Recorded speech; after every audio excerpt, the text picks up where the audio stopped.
డేలో ఎంతమంది మర్డర్స్ జరుగుతున్నాయి, ఎంతమంది రేప్స్ అవుతున్నాయి, చిన్నపిల్లలు రేప్స్ అవుతున్నాయి. అప్పుడు ఎక్కడ పోతుంది మీ మనుషులు? Where is your humanity? అప్పుడు where is your this thing about human life? నేను చెప్తాను, మీ వీధిలో మీ ఇంటి పక్కనే ఒక 100 మంది ఉంటారు who will be raping and molesting small children. అప్పుడు మీరు ఏం చేస్తారో చిన్న పిల్లల కోసం? 100 కుక్కలు ఒక 5 కుక్క అగ్రెసివ్ ఉంటాయి, నేను ఒప్పుకుంటాను. కానీ 5 కుక్కల కోసం మీరు ఆ 95 కుక్కల్ని చంపేస్తున్నారు, దారుణంగా చంపేస్తున్నారు. మంది మనుషులు, మెన్, ఆల్ ఆఫ్ యూ, ఇక్కడ మెన్ ఎక్కువ ఉన్నారు, మగాలు ఎక్కువ ఉన్నారు. మగాలు రేప్ చేస్తారా లేదా? మగాలు మర్డర్ చేస్తారా లేదా? సో మీరు అందరు మర్డరర్సా? మీరు అందరూ రేపిస్తా? మీ అందరినీ నేను పెట్టాలా జైల్లో? చెప్పండి, మీ అందరినీ చంపేయాలా?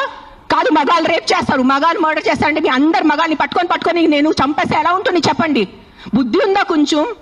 5 కుక్కలు కరిస్తే మీరు మిగతా 100 కుక్కలు ఎందుకు చంపుతున్నారు? కొంచెం బుద్ధి వాడుకోండి. నా బుద్ధి ఇచ్చారు కదా, బుద్ధితో పుట్టారు కదా ఈ సింబాయిసిస్ లా కాలేజ్ వాళ్ళు. కొంచెం బుద్ధి ఉందా లేదా?